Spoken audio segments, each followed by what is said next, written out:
দিবসের অনুষ্ঠানের শুভ মাননীয় শ্রীযুক্ত ধ্রুবজ্যোতি পাঠক মহাশয়, মাননীয় শ্রীমতী পঙ্কি হাজারিকা মহাশয়া,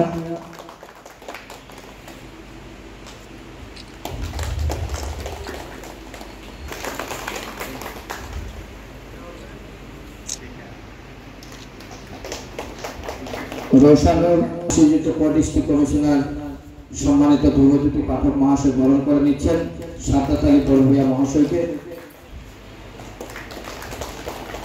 মহাশয় প্রেরণা ভারতী পত্রিকার সাংবাদিক, ওনাকে বরণ করে নিচ্ছে।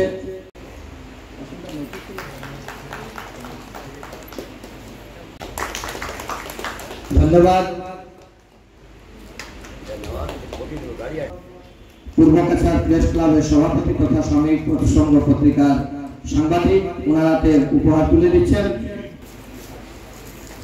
ধন্যবাদ। এবার আমি মঞ্চে আহ্বান করছি আসার জন্য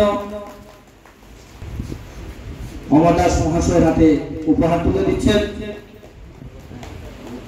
কমিশনার তথা এসডিআইপিআর পঙ্কি হাজারিকা মহাশয়া।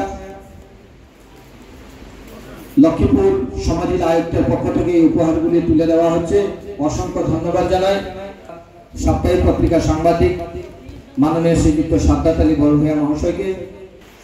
তার সঙ্গে উপহার তুলে দিচ্ছেন, উপহারের সঙ্গে তুলে দিচ্ছেন আমাদের ডিস্ট্রিক্ট কমিশনার মহাশয় শ্রদ্ধেয় ধ্রুবজ্যোতি পাঠক মহাশয়। আমি এবারে মঞ্চে আহ্বান করছি সাদ্দাত আলী বড়ভূঁইয়া মহাশয়কে। এবারে অনুরোধ করছি মঞ্চে আসার জন্য।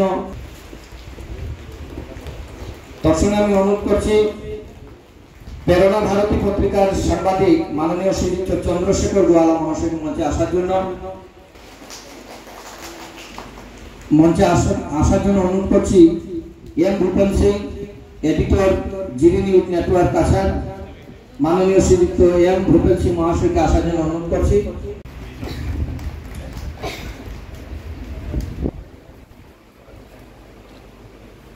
অসংখ্য ধন্যবাদ লস্কর মহাশয়কে।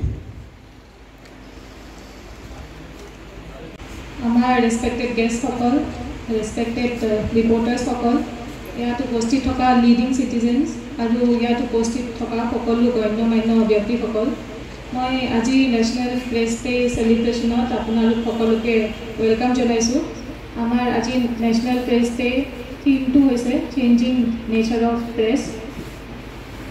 মই সকলোকে ক'ব বিচাৰিছোঁ যে এই প্ৰগ্ৰেমটো শেষ হোৱাৰ পিছত ইয়াত ছেমিনাৰ এটা হ'ব, য'ত আমি প্ৰেছৰ ছিগনিফিকেঞ্চ, প্ৰেছৰ দায়িত্ব আৰু চেঞ্জিং নেচাৰৰ বিষয়ে সকলোৱে মিলি ডিছকাছ কৰিম। মই আপোনালোকক এইটো জনাব বিচাৰিছোঁ যে ডেম'ক্ৰেচিৰ ফ'ৰ্থ পিলাৰ বুলি কোৱা যায় মিডিয়া বা প্ৰেছক। আমি সকলোৱে ৰেছপনচিবল আৰু বায়েছ ফ্ৰী প্ৰেছ হৈ সকলোকে দেখাব পাৰোঁ যাতে, আৰু এইটো সঁচা বুলি প্ৰুভ কৰিব পাৰোঁ যাতে ই প্ৰেছ সঁচাকৈ ডেম'ক্ৰেচিৰ ফ'ৰ্থ পিলাৰ হয়।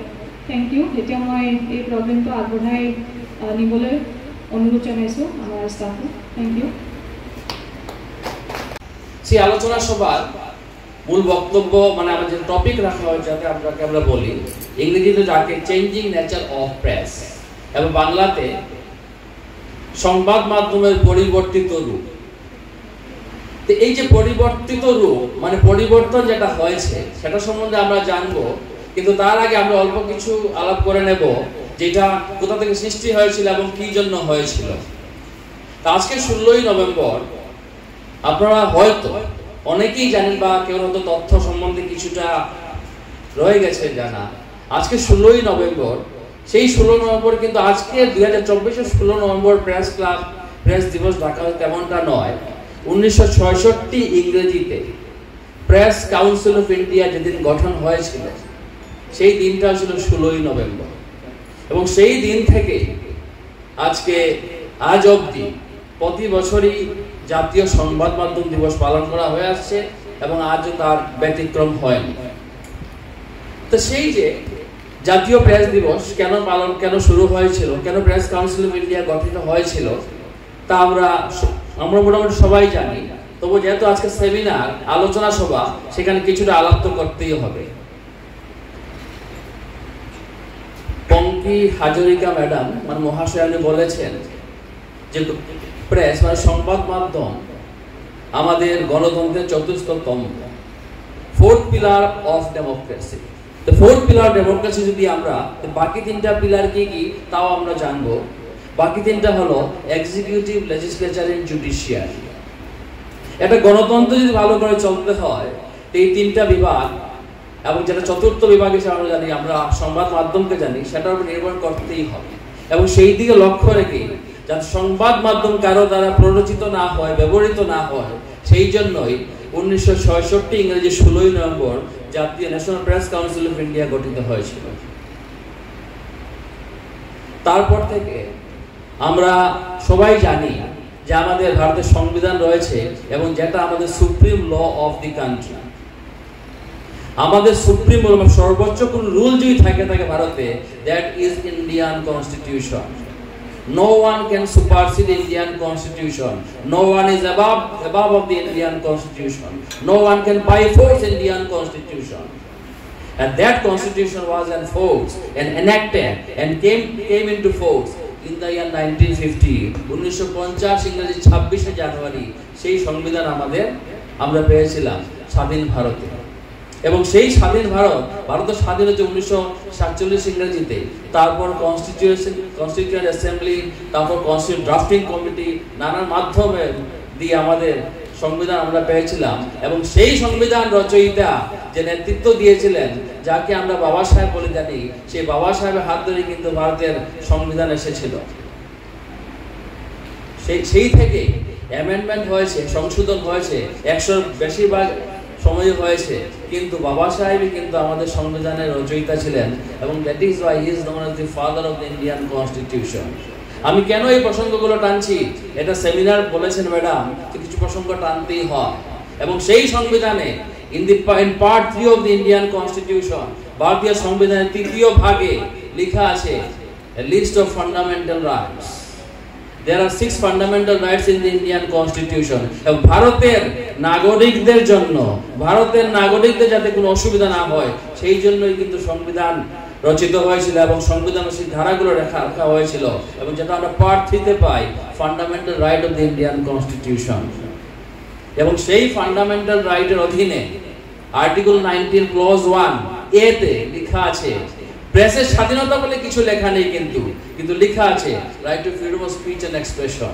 মানে আপনার বাক স্বাধীনতা দেওয়া হয়েছে আপনাকে বলতে আমাদের সব ভারতীয়কে দেওয়া হয়েছে বাক স্বাধীনতা। কিসের মাধ্যমে? আমাদের সংবিধানের মাধ্যমে। কিন্তু বাক স্বাধীনতা বলতে কিন্তু সেটাও বোঝায় না যে আপনি যা কিছু বলতে পারবেন। You have to limit yourself.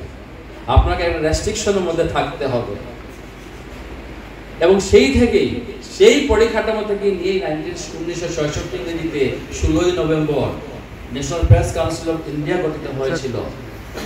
এবং তারপর থেকে আমরা সবাই ইতিহাস জানি, প্রত্যেক বছর পালন করে আসছি। আমি প্রসঙ্গগুলো টানলাম, কারণ সেই প্রসঙ্গ টানা উচিত ছিল, আমাদের জানা উচিত ছিল। এখন আমি আজকের যে মূল আমাদের যে টপিক, যে বিষয় নিয়ে আমরা আলোচনা কিছুটা করব, এই সময় এখন অন্যান্য বক্তারাও আছেন, সেই চেঞ্জিং নেচার অফ প্রেস। সে চেঞ্জিং নেচার অফ প্রেসটা কিভাবে চেঞ্জ হলো, এইগুলো আমরা অল্প কিছু বিস্তর আলাপ আলোচনা করব। যখন এরা সংগঠিত হচ্ছিলেন, তখন আমাদের শ্রী অমর দাস মহাশয়, ওনাকে পরিচয় দেওয়া হয়েছিল দৈনিক প্রান্তজ্যোতির সাংবাদিক হিসাবে। কিন্তু আমি যতদূর জানি, কিছুদিন পূর্বে দৈনিক প্রান্তজ্যোতির ব্যাপারটা ফর দ্য টাইম বিং বন্ধ হয়েছে। এখন তিনি বার্তালিপি পত্রিকায় সাংবাদিকতা করছেন। আমি ঠিক আছি অমর দাস মহাশয়? তো এই যে চেঞ্জিং নেচার অফ প্রেস, আজকে আমরা দেখি, কিন্তু আমরা ডেফিনেটলি আমরা রিল দেখি, আমরা মিমস দেখি, এবং আপনারাও নিশ্চয়ই খেয়াল করবেন, যখন অনেক সাংবাদিক বন্ধুরা এয়ারপোর্টে থাকেন ভিড় করে কোন চিত্র অভিনেতা বা চিত্র অভিনেত্রী ফটো কালেকশন করার জন্য, যেটা আমরা পাই পেশা, সাংবাদিকতার কিন্তু পেশা। আগেকার দিনে সাংবাদিক, এখন আমরা মাস কমিউনিটি জার্নালিজম আমরা নানা ইউনিভার্সিটিতে পড়ানো হয়, কিন্তু চেঞ্জিং নেচার, আজকে আপনারা জানেন আর্টিফিশিয়াল ইন্টেলিজেন্স এসে গেছে। কিন্তু আপনি যা চাইবেন, আপনি যে একদিন কোনটা যদি সার্চ করেন আপনার মোবাইলে, প্রতিনিয়ত কিন্তু আপনার মোবাইলে সেটাই আসতে থাকবে।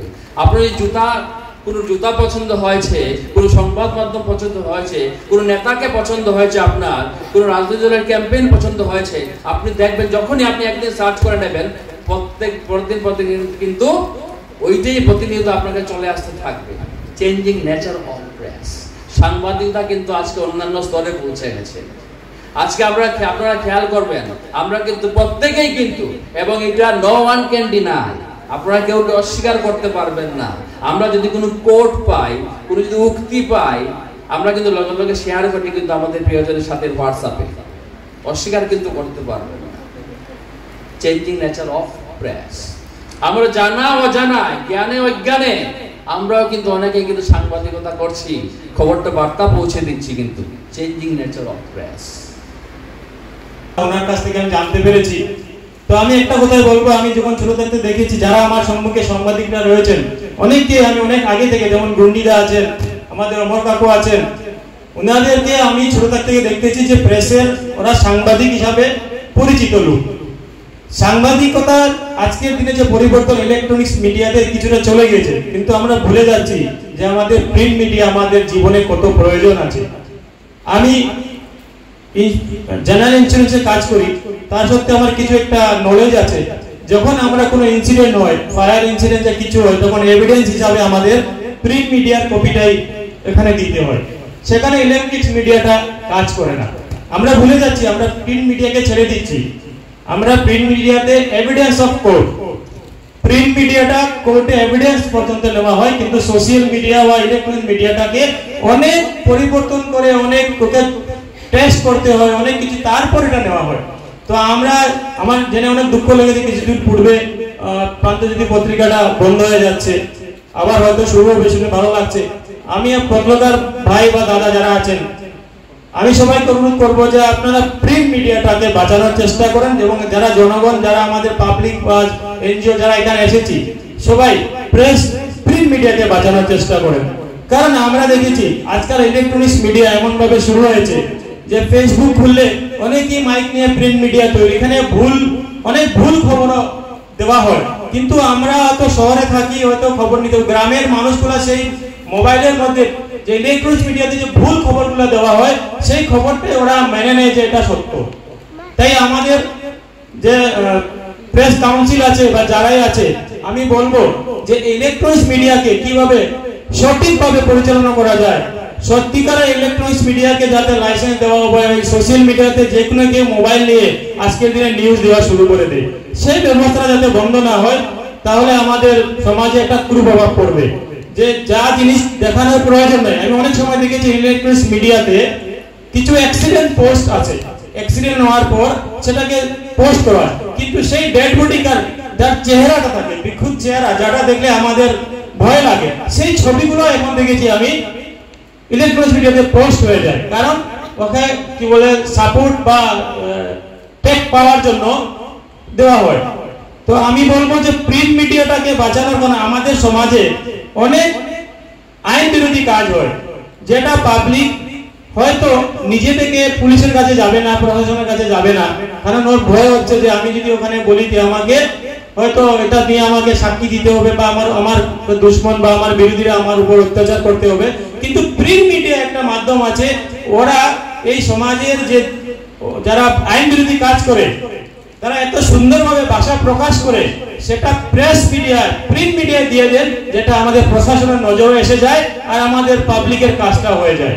তাই আমি বিশেষ কিছু বলতে পারবো না, আমার তো জানা নেই, আমি এটা মন থেকে বলছি যে আমি প্রেস মিডিয়ার মধ্যে প্রিন্ট মিডিয়াকে আমি বিশেষ করে আমি পছন্দ করি, কারণ আমি দেখেছি প্রিন্ট মিডিয়ায় অদূর ভবিষ্যতে আবার আসতে হবে, ইলেকট্রনিক্স মিডিয়াতে চলবে না। প্রিন্ট মিডিয়াটা বাঁচানোর জন্য আমি সবাইকে অনুরোধ করছি যে আমি ভগবান কাছে বলছি যে আমাদের প্রান্তজ্যোতি পত্রিকা যেটা আছে সেটা যেন খুব তাড়াতাড়ি আবার শুরু হয়ে যায়। আর আমি এই ব্যাপারে এত কিছু বলতে পারবো না, যে আমার মনের ভিতরে ছিল তাই বলে দিয়েছি, ভুল হলে ক্ষমা করবেন। নমস্কার, ভারত মাতা কি জয়। থিম হল যে চেঞ্জিং নেচাৰ অফ থিমৰ ওপৰত আমি কেনেকৈ নিজক আপডেট কৰি মিডিয়া যাক গণতন্ত্ৰৰ চতুৰ্থ স্তম্ভ বুলি কয় সেইটো বজাই ৰাখিব পাৰোঁ। যেতিয়া পোনপ্ৰথমে মিডিয়াৰ প্ৰচলন হৈছিল তেতিয়া প্ৰিণ্ট মিডিয়াৰ প্ৰচলন আছিল। এটা নিউজ পঢ়িলোঁ আমাৰ দিনৰ আৰম্ভণিতে, আৰু সেইটোৱে আমাৰ বাবে বা সেই সময়ৰ মানুহখিনিৰ বাবে পৰ্যাপ্ত আছিলে। কিন্তু মানুহ ইমান এটা কিউৰিয়াছ, জানিবলৈ উৎসুক যে মানুহ নিজক সেই দৃষ্টিপথত ৰাখি চাবলৈ আৰম্ভ কৰিব বিচাৰিলে। ঠিক তেনেকৈ আৰম্ভ হ'ল টিভি মিডিয়া, য'ত মানুহে লাইভ দেখা পোৱা হ'ল কোনোবা এটা নিউজৰ কি ঘটি আছে, কি চলি আছে। টিভি মিডিয়াৰ এটা সীমাবদ্ধতা আহি পৰিল যে 24/7 সকলো অংকৰ পৰা নিউজ সংগ্ৰহ কৰাটো টিভি মিডিয়াৰ বাবে হয়তো সম্ভৱ নহয়। ঠিক মানুহৰ কিউৰিয়চিটিটো বজি থাকিল, আৰু তেনেকৈ আৰম্ভ হ'ল ইলেক্ট্ৰনিক মিডিয়াৰ আন কিছুমান অংশ, যেনেকৈ আমি কওঁ ছ'চিয়েল মিডিয়াত নিউজ প্ৰচলন, পৰ্টেল মিডিয়া আদিৰো আৰম্ভণি হ'ল।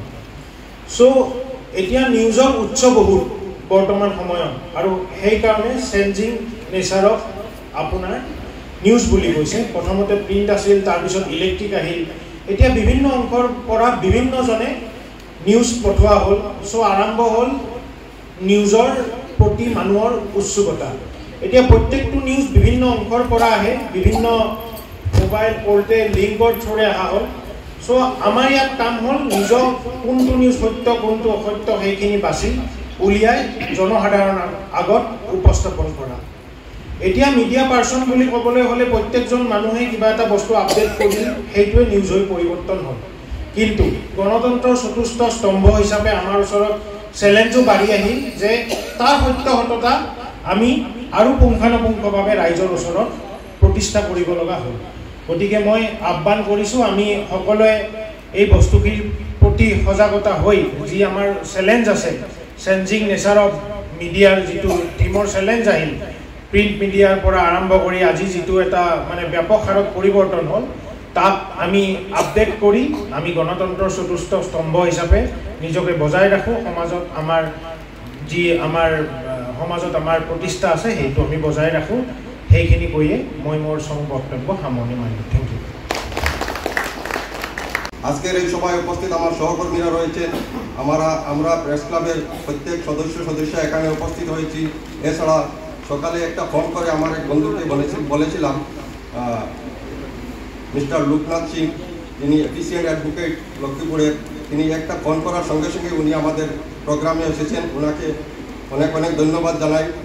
আজকের এই সভায় যে আলোচ্য বিষয় ছিল সেই বিষয় নিয়ে যথেষ্ট সুন্দর আলোচনা করেছেন নেহরু কলেজের অধ্যক্ষ স্যার মহাশয় এবং আমার কাকু আব্দুল শুকুর বড়ভূঁইয়া মহাশয়। এই বিষয়ে অত্যন্ত দক্ষ, তিনি যথেষ্ট সুন্দরভাবে আলোচনা করবেন বলে আমি আশা রাখি।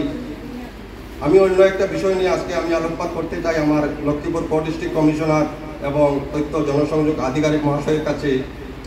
আমরা গত জানুয়ারি মাসে লক্ষ্মীপুর পূর্বকাছার প্রেস ক্লাবের পক্ষ থেকে আমাদের ক্লাবের একটা স্থায়ী ভবন নির্মাণের জন্য কিছুটা জায়গার জন্য আবেদন করেছিলাম। তৎসময়ের এসডিও ছিলেন সুদীপনাথ মহাশয় এবং সার্কল অফিসার ছিলেন জনার্দন বাইপাই মহাশয়। তো এই আবেদন করার পরে কোনো সাড়া না পেয়ে আমরা লক্ষ্মীপুরের বিধায়ক কৌশিক রায় মহাশয়ের দ্বারস্থ হয়েছিলাম। উনি যখন সামান্য তৎপর হয়েছেন তখন আমাদের কাজটা একটু এগিয়ে গেছে। সার্কল অফিসে সেটেলমেন্ট অফিসে আমাদেরকে একদিন ডেকে নিয়ে সেটেলমেন্ট অফিসার জনার্দন বাইপাই স্যার আমাদেরকে আশ্বাস দিলেন যে তোমাদের জায়গার ব্যবস্থা আশা করে হয়ে যাবে, তোমরা আসো, আমরা একটা জায়গা দেখেছি।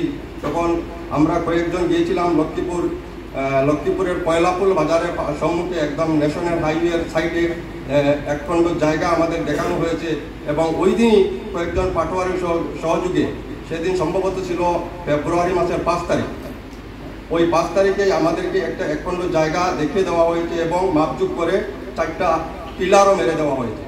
কিন্তু এখন পর্যন্ত সেই জমির আমরা কোনো নথিপত্র পাইনি, যার কারণে আমরা এখানে কোনো কাজ শুরু করতে পারছি না।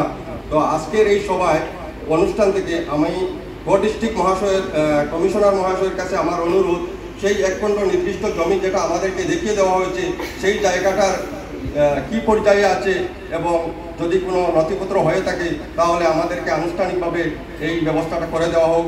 আমরা খুব কয়েকদিনের মধ্যে আমরা এখানে একটা নির্দিষ্ট স্থায়ীভাবে একটা কার্যালয় ভবন নির্মাণ করতে প্রস্তুত আছি। আমাদেরকে এই ব্যবস্থা করে দেওয়ার জন্য অনুরোধ জানিয়ে আমি আমার বক্তব্য এখানে শেষ করলাম। ধন্যবাদ।